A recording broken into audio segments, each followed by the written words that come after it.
Bonjour les échéquistes.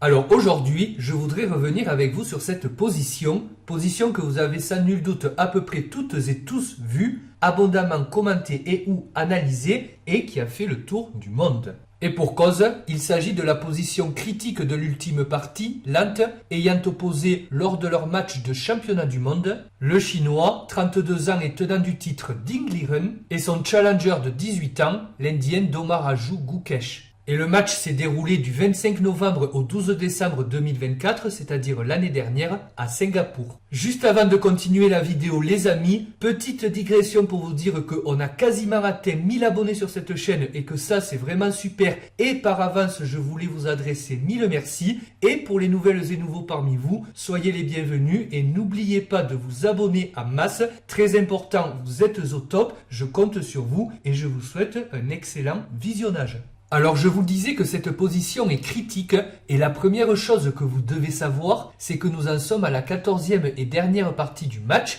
et que les deux joueurs sont à égalité avec une victoire partout. Ce qui signifie que si l'un des deux gagne cette partie, il reste ou devient officiellement champion du monde d'échecs. En cas d'égalité, ça se jouera au tie-break, mais, et je vous spoile le résultat, il n'y aura jamais de tie-break dans ce match, puisque sans doute accablé par la fatigue, Ding Liren, dans cette position, a joué l'affreux, l'épouvantable, l'autodestructeur tour F2, qui est une erreur, sinon une gaffe.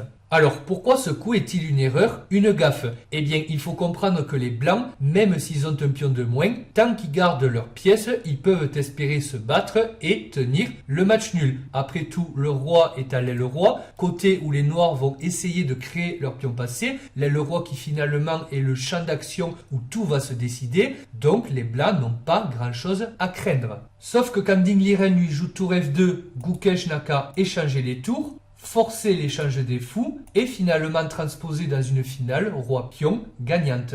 Ding Liren a encore joué roi E3 et après la prise d'opposition par Gukesh en jouant roi E5, Ding Liren a tout simplement abandonné et Gukesh est devenu champion du monde du jeu d'échecs. Alors, le gain n'étant pas si simple, je vais vous illustrer avec plusieurs exemples comment gagner dans cette position et c'est bien, ça va nous permettre de nous pencher sur les finales de pions. Par exemple, si les blancs jouent roi D3, alors la victoire s'obtient en jouant F4, G prend F4 échec, roi prend F4 et ça y est, on a créé notre pion passé et après roi E2, roi G3, roi F1, roi H2, ça y est, on contrôle notre case de promotion en G1, on va pousser le pion jusqu'au bout et ça va gagner sans problème. Si les blancs jouent roi F2 et qu'ils tentent de s'accrocher à leur pion, alors vous allez voir que dans un premier temps, les noirs vont prendre l'opposition, qui vont pousser le roi blanc, et qu'à un moment, roi F2, roi H1, ils vont pousser le roi blanc dans le coin, cependant que les noirs vont réussir en plus à mettre la main sur le pion G3, et fort de deux pions passés liés en plus, les noirs évidemment sont totalement gagnants. Enfin, je voudrais revenir à la variante avec roi D3 et F4, et si dans cette position, les blancs ne prennent pas le pion comme on l'a vu tout à l'heure, mais joue roi E2.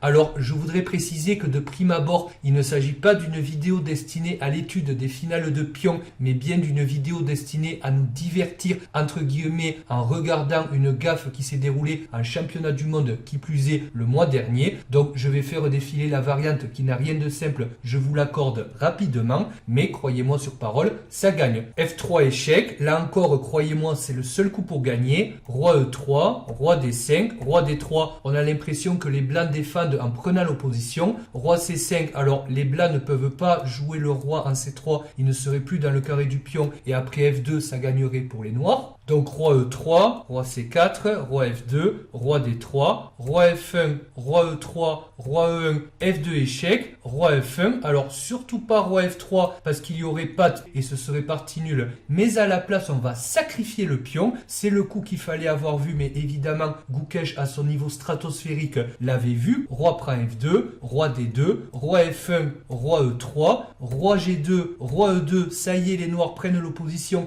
et ils s'apprêtent à pousser le roi blanc dans le coin, roi G1, roi F3, roi H2, roi F2, roi H1, roi prend G3, ça y est, les noirs s'emparent du dernier pion des blancs. Roi G1, roi H3, roi H1, G3, roi G1, G2 et roi F2, roi H2. Et ça y est, on contrôle la case de promotion. Et enfin, après plusieurs coups, c'est gagné pour les noirs. Et voilà les amis, c'est tout pour aujourd'hui. Mais j'espère que cette vidéo vous a plu et aura pu vous aider à y voir plus clair. En tout cas, moi je l'espère, dans les finales de pion. Pour ma part, je vais vous souhaiter une excellente fin de journée et une excellente année 2025. C'est vrai que je ne l'avais pas encore fait. Je suis un goujat, mes excuses. Donc je vous souhaite plein de bonheur. Prenez soin de vous et de vos proches et plein de points Elo gagnés lors des tournois. Et je vous dis à très bientôt pour une nouvelle vidéo échiquienne ensemble. Ciao ciao!